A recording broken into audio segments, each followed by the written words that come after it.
દુર્ઘટનાનો પ્રાથમિક તપાસ રિપોર્ટ આવી ગયો છે। રિપોર્ટમાં ખુલાસો થયો છે કે એર ઇન્ડિયાના વિમાનના બંને એન્જિન ટેક ઓફ થયાની થોડીક સેકન્ડ પછી કામ કરતા બંધ થઈ ગયા હતા। આ જ કારણ છે કે આટલો મોટો અકસ્માત થયો। AAIBએ દુર્ઘટનાના ઠીક એક મહિના પછી તપાસ અહેવાલ જાહેર કર્યો છે।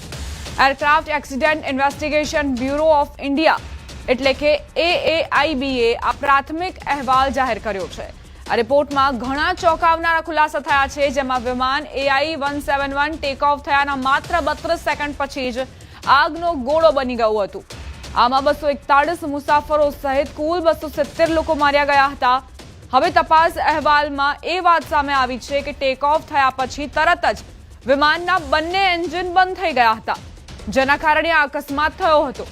રિપોર્ટ મુજબ ટેક ઓફ પછી તરત જ બંને એન્જિન એક પછી એક બંધ થઈ ગયા।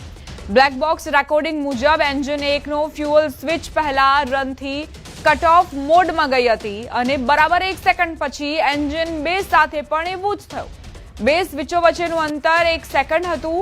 ઇંધણ પુરવઠો બંધ થતાં જ બંને એન્જિનના N1 અને N2 રિવોલ્યુશન ટેક ઓફ લેવલથી ઘટવા લાગ્યા। તે જ સમયે કોકપિટમાંથી અવાજ આવ્યો। કોકપિટ વોઇસ રેકોર્ડિંગમાં પાયલટ્સ વચ્ચેની વાતચીત છે। કોકપિટ વોઇસ રેકોર્ડિંગમાં એક પાયલટ બીજાને પૂછતો સંભળાય છે, તમે એન્જિન કેમ બંધ કર્યું? જેની પર બીજા પાયલટે જવાબ આપ્યો, મેં નથી કર્યું।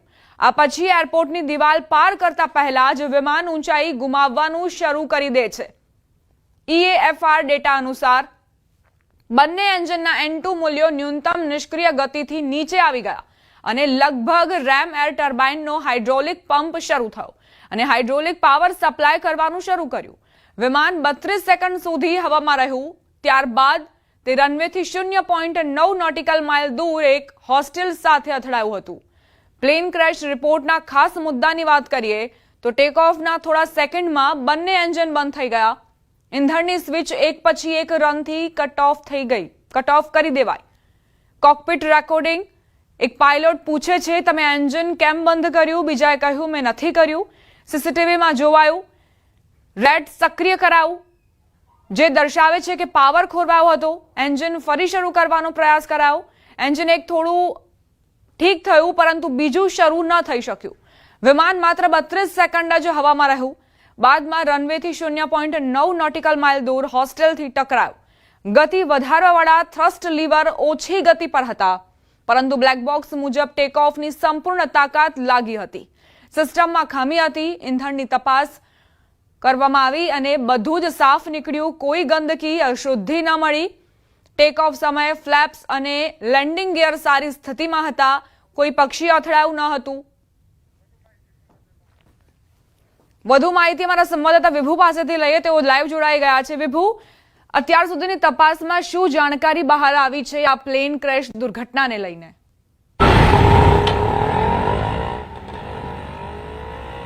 દીપા, વિમાન દુર્ઘટનાને 1 મંથ પૂરો થઈ ગયો છે। 12 જૂનના અમદાવાદમાં પ્લેન ક્રેશ થયું હતું। 270 લોકો મૃત્યુ પામ્યા હતા અને આજે 1 મહિના બાદ તેમનો રિપોર્ટ આવ્યો છે, પ્રાથમિક રિપોર્ટ આવ્યો છે અને પ્રાથમિક રિપોર્ટમાં જાણવા મળ્યું છે કે એન્જિન બંધ થયું, કટ ઓફ થયું અને કટ ઓફ થયા બાદ 32 સેકન્ડમાં આખી આ ઘટના બની ગઈ, પ્લેન ક્રેશ થઈ ગયું। આ પ્રાથમિક રિપોર્ટ છે। હજુ આખો સંપૂર્ણ રિપોર્ટમાં પણ 2 થી 3 મંથનો છે સમય છે તે વીતી જશે।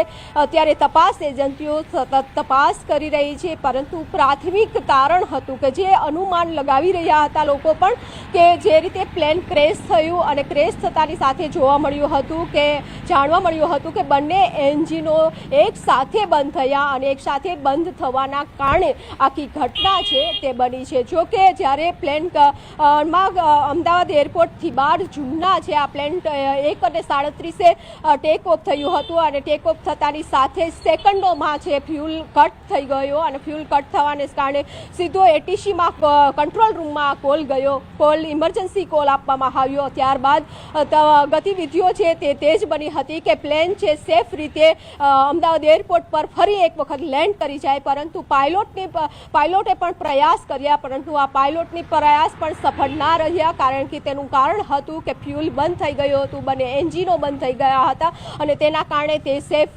લેન્ડ ન કરી શક્યું. બિલ્ડિંગ ઉપર લેન્ડ થયું અને ત્યાં બ્લાસ્ટ થઈ ગયો અને ત્યારબાદ 270 લોકોની જિંદગી હોમાઈ ગઈ. 1 મહિનો પૂરો થઈ ગયો છે. 1 મહિનામાં પ્રાથમિક રિપોર્ટ આવ્યો છે, પરંતુ લોકોની વેદના પણ હજી નથી ભૂલાઈ, કારણ કે 270 પરિવારે પોતાની જે પરિવારો છે તેમના સ્વજનો છે તે આ પ્લેન ક્રેશમાં ખોયા છે. જો કે હજુ સંપૂર્ણ રિપોર્ટ છે તે તૈયાર થશે, તમામ એજન્સીઓ છે તે તપાસ કરી રહી છે, પરંતુ પ્રાથમિક રિપોર્ટમાં એટલું જ જાણવા મળ્યું છે કે બંને એન્જિનો બંધ થયા અને બંને એન્જિનો બંધ થવાના કારણે આ સંપૂર્ણ ઘટના બની છે.